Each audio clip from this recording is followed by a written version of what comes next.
মোৰ বাহা জননী, চিৰচেনেহী বাহা জননী। মই আচৰিত। চিৰচেনেহী বাহা জননী, বটেকাৰে বা দন্তীয়া শতেকাৰে সা।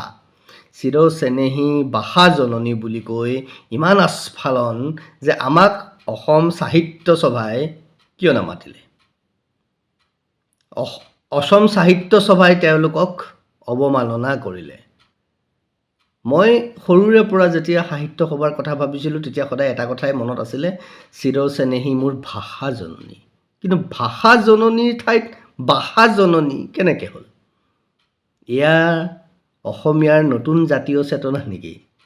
এয়া অসমীয়াৰ নতুন মৌলিকতা নেকি? নমস্কাৰ।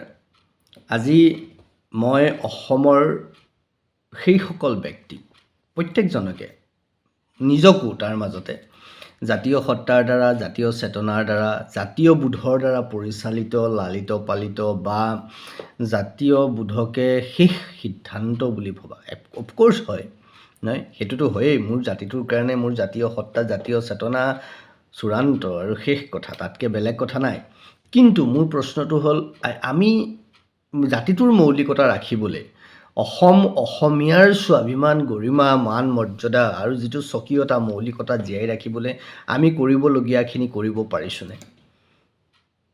আমি প্ৰকৃতাৰ্থত সেই দিশত কাম কৰিছোঁনে? এই ক্ষেত্ৰত মই কেইটামান প্ৰশ্ন কৰিম আৰু মই আশা কৰিম সমূহ অসমবাসী ৰাইজে, যিসকলে এই বিষয়ত সজাগ সচেতন আৰু যিসকলে জাতীয়তাবাদৰ কথা কৈ, জাতীয় বোধৰ কথা কৈ দিনে নিশাই আন্দোলন কৰিছে, তেওঁলোকেও এই বিষয়বোৰত মোক মাৰ্গদৰ্শন কৰিব বুলি ভাবিছোঁ। মই চূড়ান্ত জাতীয়তাবাদী, মই উগ্ৰ জাতীয়তাবাদী মই, কিন্তু মই ৰাষ্ট্ৰবাদৰ আধাৰত, মোৰ ৰাষ্ট্ৰীয়তাৰ আধাৰত, যি ৰাষ্ট্ৰীয়তাৰ চিন্তা মহাপুৰুষ শ্ৰীমন্ত শংকৰ গুৰুজনাই দি গৈছে, সেই ৰাষ্ট্ৰীয়তাৰ আধাৰত, সনাতন সত্তাৰ আধাৰত, সেই বটবৃক্ষৰ আধাৰত মই মোৰ শক্তিশালী অসমীয়া জাতিটো প্ৰতিষ্ঠা কৰিব খোজোঁ। আৰু মই সিমান জাতীয়তাবাদী আৰু যিমান মই ৰাষ্ট্ৰবাদী। কাৰণ এই ৰাষ্ট্ৰৰ ভেটিতহে মোৰ জাতিটো নিৰ্মাণ হৈছে, মোৰ জাতিটো থিয় হৈ আছে। কাৰণ তাৰ উদাহৰণ মহাপুৰুষ শ্ৰীমন্ত শংকৰদেৱৰ জীৱন আৰু দৰ্শন। সেইবোৰ আমি পিছলৈ আহিম। কিন্তু কথাটো হ'ল, প্ৰথম প্ৰশ্ন মই কৰিব খুজিছোঁ। দুদিন আগত সদৌ অসম, দুদিন নহয়, আজি 5 তাৰিখ, দুদিন আগত অসম সাহিত্য সভাৰ অধিৱেশন শেষ হৈছে। বিভিন্নজনে প্ৰশ্ন কৰিছে, চিৰচেনেহী মোৰ বাহা জননী, চিৰচেনেহী বাহা জননী। মই আচৰিত। চিৰচেনেহী বাহা জননী, বটেকাৰে বা দন্তীয়া শতেকাৰে সা। চিৰচেনেহী বাহা জননী বুলি কৈ ইমান আস্ফালন যে আমাক অসম সাহিত্য সভাই কিয় নামাতিলে? অসম সাহিত্য সভাই তেওঁলোকক অৱমাননা কৰিলে। মই সৰুৰে পৰা যেতিয়া সাহিত্য সভাৰ কথা ভাবিছিলোঁ তেতিয়া সদায় এটা কথাই মনত আছিলে, চিৰচেনেহী মোৰ ভাষা জননী। কিন্তু ভাষা জননীৰ ঠাইত বাহা জননী কেনেকৈ হ'ল? এয়া অসমীয়াৰ নতুন জাতীয় চেতনা নেকি? এয়া অসমীয়াৰ নতুন মৌলিকতা নেকি? আৰু সেইসকল যিসকলে ভাষাটোক ভত আকাৰে ভা, মধনীয়া সৎ আকাৰে সা, ভাষাটোক বাহা কৰিলে, ভাতটোক বাট কৰিলে, ভালে আছনে বুলি সুধিবলৈ গৈ বালে আছনে বুলি সুধিলে, মানে ভালটো বাল কৰিলে। আৰু তেওঁলোকক লৈ আমি জাতীয় চেতনা ৰক্ষাৰ কথা কৈছোঁ।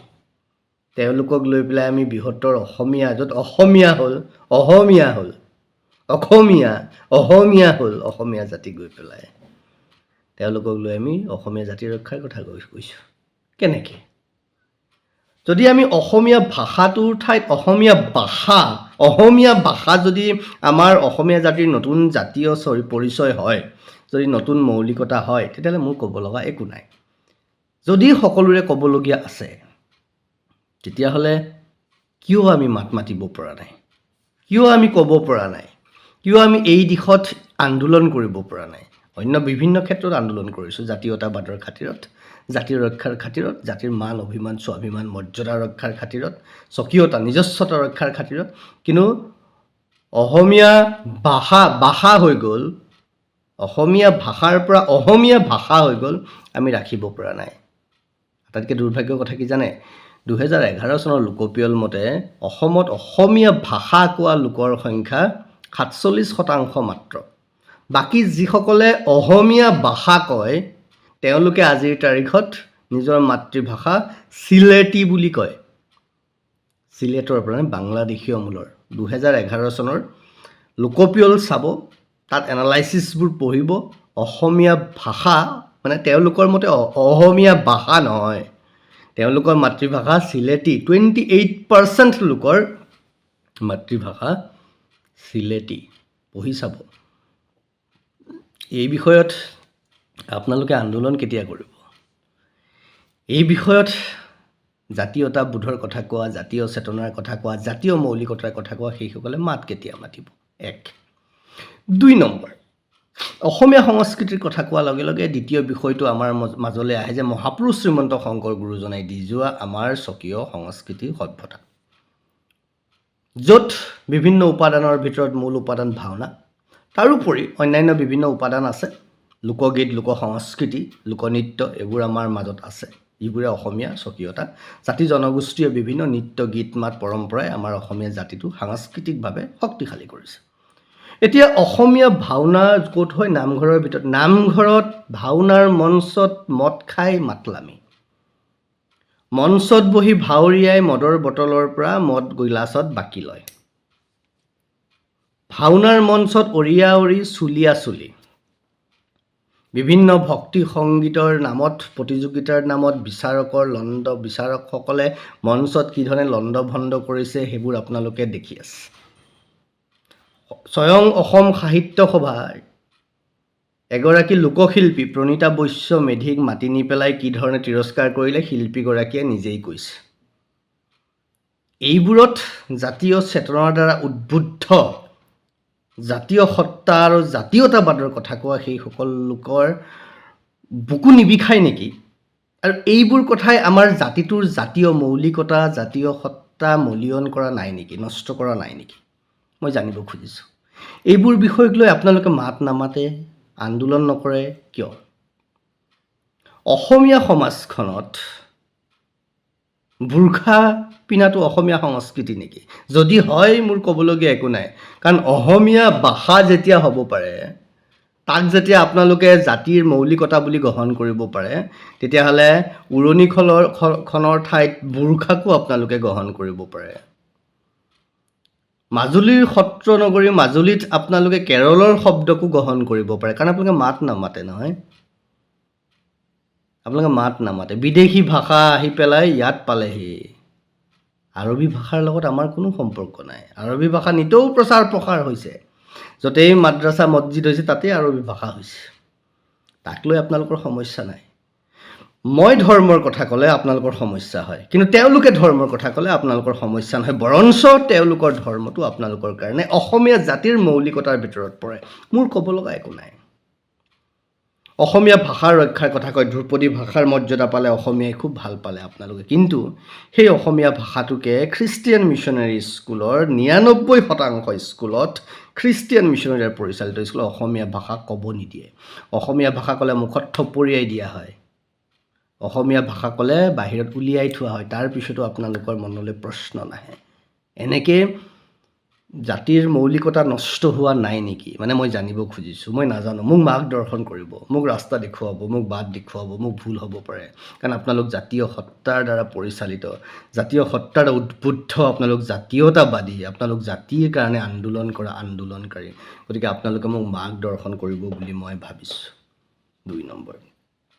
3 নম্বৰ কথা, অসমত বিভিন্ন সময়ত আমি যিটো দেখিবলৈ পাইছোঁ, জাতি জনগোষ্ঠীৰ বিভিন্ন পৰম্পৰাত,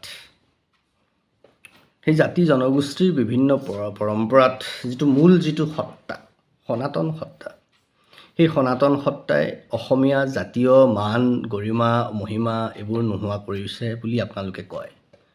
বিদেশী চিন্তাই নোহোৱা কৰা নাই নেকি? নে অসমীয়াটো পাবত গজা নেকি? মানে আজিৰ অসমীয়া জাতিটো পাবত গজিল নেকি? এটা উদাহৰণ দিওঁ অসমীয়া জাতীয় বোধৰ কথা কৈ পেলাই। আজি বিশ্বই ছাষ্টেইনেবল ডেভেলপমেণ্টৰ কথা কৈছে, আজি বিশ্বই ৰিচাইকেল ৰিউজৰ কথা কৈছে, আজি কৈছে, কেতিয়া 1970-72 চনৰ পৰা। ৱৰ্ল্ড এনভাইৰনমেণ্ট ডে 1972 চনত হৈছে ষ্টকহোমত, তেতিয়াৰ পৰা।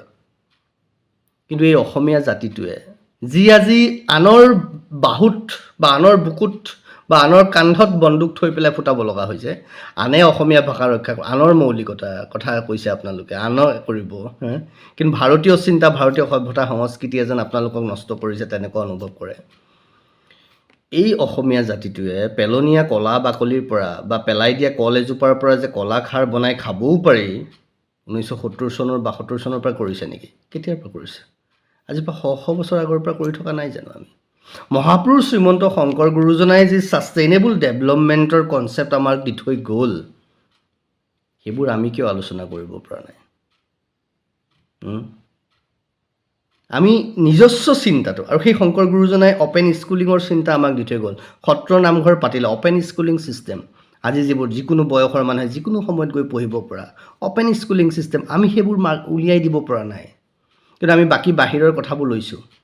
শংকৰ গুৰুজনে এইবোৰ ক'ত দিছিলে? সনাতন সত্তাৰ দৰ্শনত, গুৰুকুলৰ দৰ্শনত। মহাপুৰুষ শংকৰ গুৰুজনে বৃন্দাবনী বস্ত্ৰ বনালে। কেনেকৈ বনালে? 700 গোপিনীক লগ লগাই, 700 গোপিনী লগ লগাই একত্ৰিত, শিপিনী, নট গোপিনী, 700 শিপিনীক লগ লগাই একেলগে তেওঁ বৃন্দাবনী বস্ত্ৰ প্ৰস্তুত কৰিলে। That was the cooperative movement. শংকৰদেৱে কোঅপাৰেটিভ মুভমেণ্টটো আৰম্ভ কৰিছিল। Sankardev is the পায়নিয়াৰ of cooperative movement.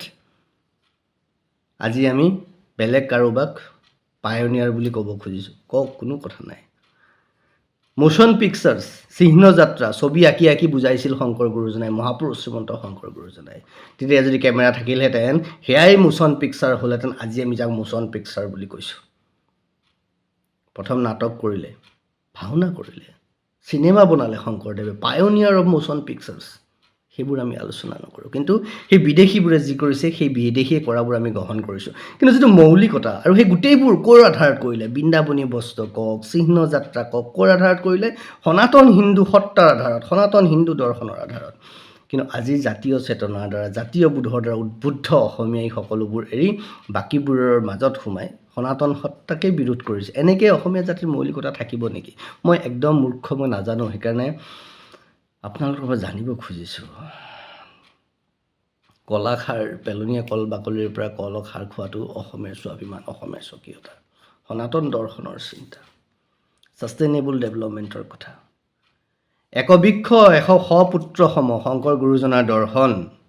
সনাতন দৰ্শনে কৈছে গছ পূজা কৰা, শংকৰ গুৰুজনে কৈছে এক বৃক্ষ 10 পুত্ৰ সম, 100 পুত্ৰ সম, এক বৃক্ষ 10 পুত্ৰ সম। তাৰ মানে গছ সংৰক্ষণ কৰা। তাৰপিছতো আমি সেই সত্তাক তিৰস্কাৰ কৰিছোঁ। কিয় কৰিছোঁ মই নাজানো। মোক আপোনালোকে মাৰ্গদৰ্শন কৰিব বুলি ভাবিছোঁ। এই কথাবোৰ আমি মাত কিয় মাতা নাই?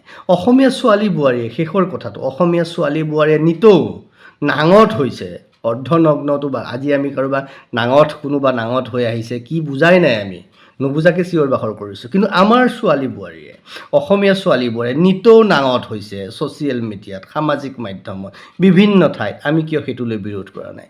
আমি কিয় সেইটোলৈ প্ৰতিবাদ কৰা নাই? আমি কিয় এষাৰো মাত মাতিব পৰা নাই? আমাৰ জাতিটোৰ সেইধৰণে সামগ্ৰিকভাৱে অসমীয়া জাতিটো অশ্লীল হোৱা নাইনে? অসমীয়া জাতিটোক মলিয়ন কৰা নাইনে এইবোৰ কথাই? নে এইবোৰ কথা অসমীয়া জাতিটোৰ নতুন পৰিচয়?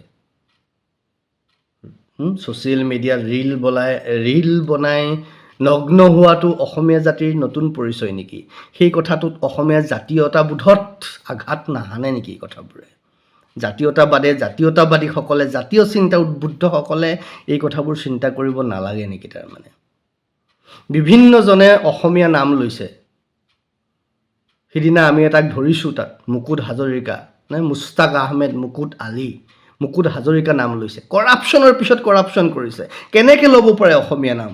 ঠিক আছে, কোনোবা আহোমে বিভিন্ন সময়ত আহোম স্বৰ্গদেউসকলে তেওঁলোকক লিগেচি দিছে, আছে, হ'ব পাৰে। কিন্তু দিছ মেন মুকুট হাজৰিকা কেনেকৈ পাৰে? এফিডেভিট কৰিলে লিখিব নোৱাৰে। কিয় অসমীয়া জাতীয়তাবোধে এইটো বুজা নাই যে বেলেগ কোনোবা মানুহে অসমীয়াৰ পৰিচয় লৈ নষ্ট কৰিছে অসমীয়া সমাজখন, অসমীয়া জীয়ৰী বোৱাৰী নষ্ট কৰিছে? কিয় ভবা নাই? কিয় মতা নাই? নে এয়াই অসমীয়াৰ মৌলিকতা নষ্ট কৰা নাই বুলি ভাবিছে? প্ৰশ্নকেইটা কৰিলোঁ। আশা কৰোঁ আপোনালোকে উত্তৰ দিবলৈ চেষ্টা কৰিব। ভালে থাকক সকলো।